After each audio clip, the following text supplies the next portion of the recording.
Well, I just want to take a couple minutes before we get back to the main speakers right now. I wanted to give an award, kind of our first award to an academic. We're an academic research organization.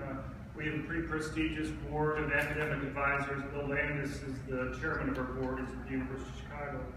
And our award this year is to Glenn Harlan Reynolds. You go to the University of Tennessee Law School website, you'll see them bragging, understandably, about him being a top researcher there at the school. I'll just give you one measure of his impact. There's something called the Social Science Research Network, which goes and scholars put up their papers from around the world, and people download it. And you can get some measure of their impact by just how many people download. There's like 250,000 researchers, basically law professors, business school professors, economists, even political scientists put up their papers there for people to download. So out of this 250,000, Glenn is 52 on that list. And I'd say Bill Landis, who is a friend of mine, co-author, he is considered probably one of the top couple economics professors in the country. He's 53. So you beat him out by one slot there. It's not too much. I have to talk to Bill. Maybe we can get that 1,000-point difference there taken care of somehow. But Glenn, he has papers in the Columbia Law Review, the University of Virginia Law Review, University of Pennsylvania Law Review, the Wisconsin Law Review, all top law reviews. And you can go through and see his papers, a lot of papers on the Second Amendment. There are few academics that can go and kind of cross between the academic work and go and make things clear.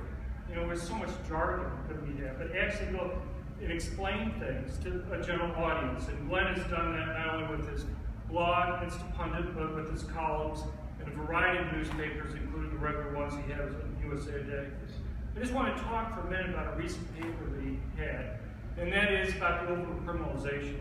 It's something that I've dealt with for decades.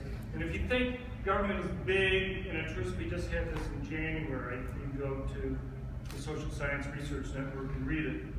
If you think the government is kind of out of control and powerful, you ought to go and read the power that prosecutors have in terms of going and bringing charges.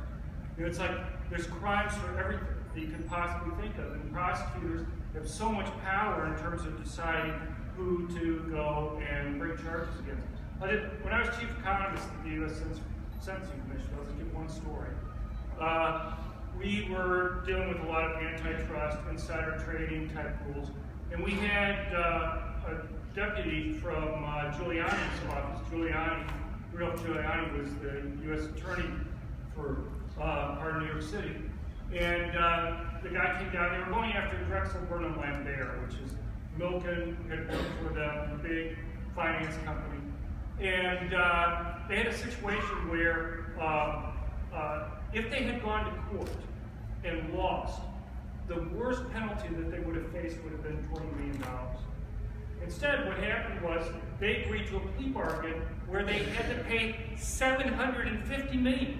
And you think to yourself, why would a company agree to a plea bargain of $750 million where if they actually fought it and went to court, the worst that they would face would be $20 million? So Giuliani's deputy had come in and talked to us, and they had RICO, which was set up to go after the mob and allowed the government to go and freeze the assets of companies that were there.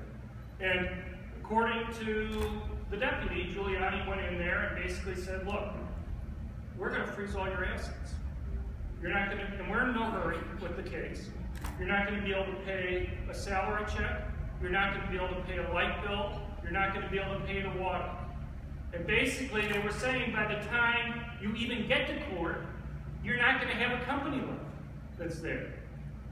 And so, there's just an example. I mean, Glenn's paper goes through other types of examples there, but it's just a notion of the extreme power that the government has and why we need to be careful in terms of how it is. I'm not going to go through all of Glenn's work on the Second Amendment, but it's very important. Anyway, I just wanted Glenn to come up here for a second. And,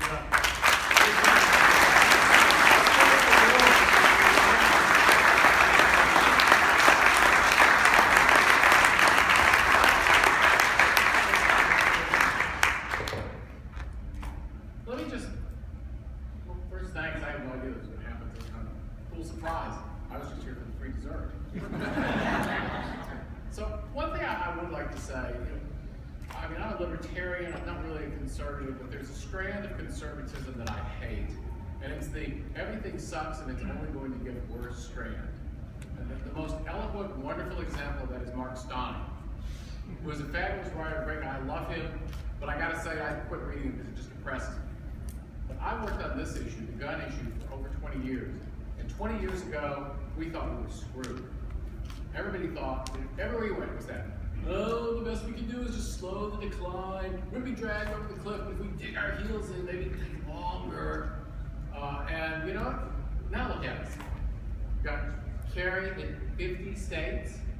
We've got constitutional carry expanding. The Supreme Court recognizes an individual right to arms with some actual teeth. The legislatures are supporting it. The public is supporting it. The anti-gun people have been reduced to trivial, fringe institutions like the New York Times editorial page and Mike Bloomberg's wallet. And that's all they've got. And even working together, they can't get it right. So things really can change, and they got better not because of some mystical force. They got better because a whole lot of people were done. Because they didn't give up, and they didn't assume a defensive crouch, and they didn't hunker down and just pray that things wouldn't get worse too fast. They decided to change it and make things better. They worked on it, and they made arguments, and they won. And I will stress, this was a successful intellectual effort, partly because it was right. When Bob Cottrell said to me at one of these NRA conventions a few years ago after Heller, he said, we owe an awful lot to the intellectual honesty of liberal law professors. And that's absolutely true. People like Larry Tribe, people like Sandy Levinson, people like Bill Van Alstyne, who jumped on this and agreed that there was no something because the arguments were good. And you can go a long way, no matter how cynical you want to be. And I've gotten more cynical over the years, basically because I paid attention. But you can be as cynical as you want to be, and nonetheless it's true. If you've got a good argument, you can go a long way with it. And one of the things that John's about with this institution is coming up with good arguments. Good arguments actually really make a difference, and it's really worth focusing on that. So thank you guys so much. No, thank you.